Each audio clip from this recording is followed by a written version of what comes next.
वालेकुम dear students, today's topic is chemical bonding.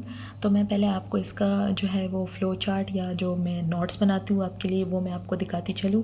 इसके साथ साथ आप मेरे चैनल को सब्सक्राइब करें, लाइक करें और शेयर भी करें और बेल का आइकन प्रेस करें और उन स्टूडेंट्स तक पहुँचाएँ जिनको इन टॉपिक्स की बहुत ही ज़रूरत है। ठीक है, आपके फैमिली में हो, आपके रिलेटिव्स में हो, जिसमें भी हो वो आप उन तक ये मतलब वीडियोज़ या ये टॉपिक जो है वो पहुँचाएँ। ठीक है, हम आ जाते हैं अपने टॉपिक की तरफ, that is chemical bonding. Chemical bonding में जो है पहले मैंने आपको केमिकल बॉन्ड को डिफ़ाइन किया है, देन मैंने आपको इंपॉर्टेंट डिफिनीशन जो कि केमिकल बॉन्डिंग में अक्सर आते हैं और टीचर्स बच्चों को बताते नहीं कि व्हाट दीज टॉपिक्स जो है उनको डिफ़ाइन कैसे करते हैं या इनका मतलब क्या होता है। ठीक है, और फिर मैंने एक एग्जांपल बता दिए, फिर वाई केमिकल बॉन्डिंग के केमिकल बॉन्ड क्यों बनते हैं, ज़रूरत क्या है केमिकल बॉन्डिंग की। ठीक है, अच्छा तो हमारा टॉपिक जो है मैं शुरू करने वाली हूँ, that is chemical bond. Chemical bond को मैंने क्या किया है, डिफ़ाइन क्या है, the attractive forces by which atoms are held together in a molecule of a compound is known as chemical bond।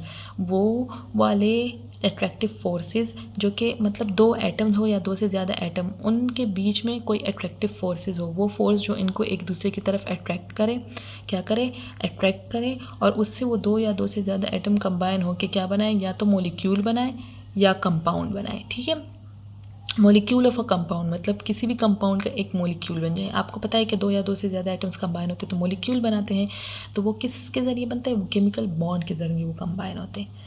फिर मैं आपको एक इसके इंपॉर्टेंट डिफिनीशन बता दूँ। इंपॉर्टेंट डिफिनीशन में जो है पहला नंबर पर है वैलेंस इलेक्ट्रॉन। बहुत सारे बच्चे कंफ्यूज होते थे व्हाट इज़ वैलेंस इलेक्ट्रॉन्स। ठीक है, तो वैलेंस इलेक्ट्रॉन को मैंने डिफाइन किया, the electrons present in the outermost shell of an atom are known as valence electron. वो वाले इलेक्ट्रॉन जो कि एक एटम के आउटर मोस्ट शेल मतलब वैलेंस शेल, जो कि लास्ट में जो शेल होता है उसमें प्रेजेंट होते हैं, उसको हम वैलेंस इलेक्ट्रॉन कहते हैं। और ये वो वाले इलेक्ट्रॉन्स हैं जो कि बॉन्ड फॉर्मेशन में हिस्सा लेते हैं। ठीक है, फिर हमारे पास आ जाते हैं unpaired electron. Unpaired electrons are those electrons a single electron in an orbital is termed is unpaired electron. वो वाले इलेक्ट्रॉन जो कि सिंगल सिंगल रहते हो, एक एक रहते हो, उसको हम कहते हैं अनपेयर्ड इलेक्ट्रॉन।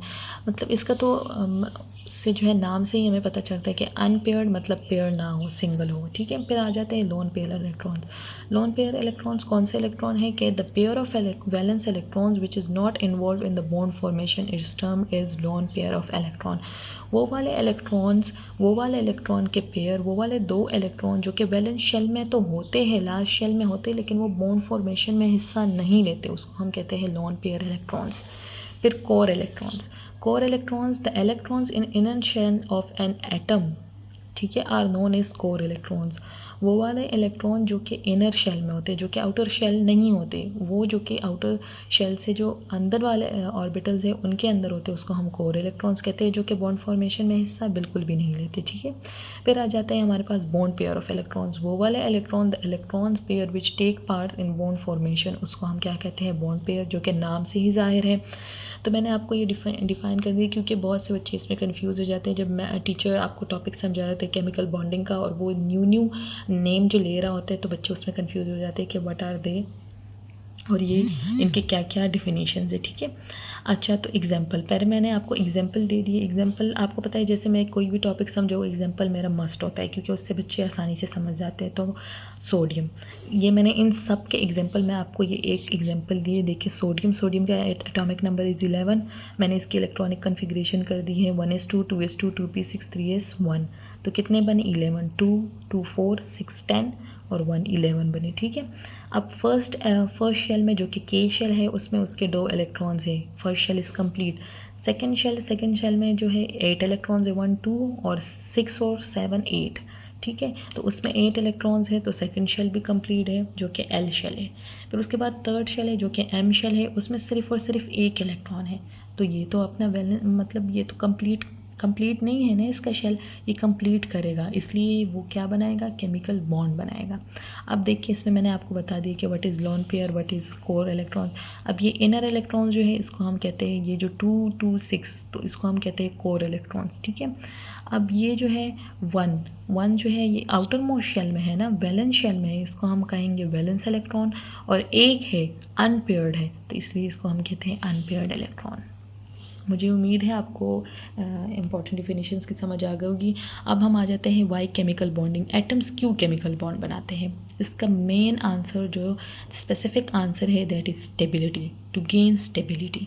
एटम्स इसलिए बॉन्ड बनाते हैं, the atoms form bonds to gain their stability, क्योंकि ये एक यूनिवर्सल रूल है कि हर एक चीज़, हर एक बंदा जो है वो स्टेबल होना चाहता है, ठीक है, हर एक चीज़ स्टेबल होना चाहती है।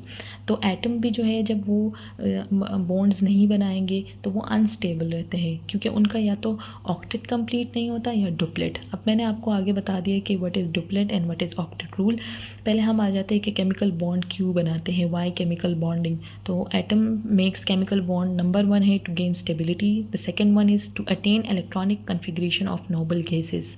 अब ये पॉइंट जो है नोबल गैसेस जो कि सबसे लास्ट किस में होते हैं, ग्रुप में होते हैं, तो वो कौन से, नियोन, आर्गोन, क्रिप्टॉन, हीलियम, ये सारे हैं।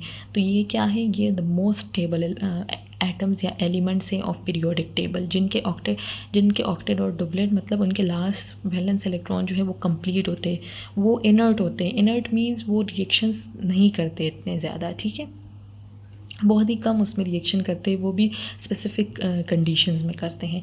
फिर the third one is to complete duplet और the fourth one is to complete octet. अब मैं आपको आगे बता रही हूँ कि what is duplet and what is octet, ठीक है। डुप्लेट रूल क्या होता है कि atom having 2 electrons in the valence shell, कोई भी एटम है जिसके वैलेंस शेल, लास्ट शेल में 2 इलेक्ट्रॉन्स होते हैं, तो हम कहते हैं कि उसने अपना डुप्लेट कंप्लीट कर लिया है, ठीक है। डुप्लेट मीन 2, ठीक है।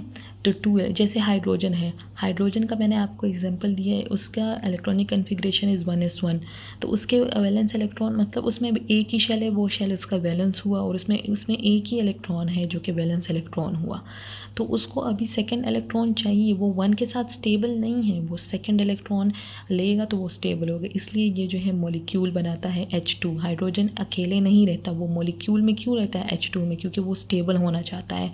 तो जब दूसरा हाइड्रोजन इसके साथ मिलेगा, वो अपना इलेक्ट्रॉन्स इसे देगा, या जो है दोनों इलेक्ट्रॉन को शेयर करेंगे, तो उसके साथ दोनों के पास 2 इलेक्ट्रॉन्स होंगे, तो वो कौन सी स्टेबिलिटी हासिल करेगा, हीलियम के जैसे। हीलियम एक नोबल गैस है, तो उसकी जैसे वो क्या हो जाएगा, स्टेबल हो जाएगा, उसकी क्या होगी, इलेक्ट्रॉनिक कन्फिग्रेशन हो जाएगी 1s2, ठीक है। हाइड्रोजन की इलेक्ट्रॉनिक कन्फिग्रेशन क्या हो जाएगी, 1s2, हीलियम की तरह जिस तरह उसकी 1s2 है। तो इसका duplet mean 2 electron in the valence electron. फिर octet, atom having 8 electrons in the valence shell complete is octet rule.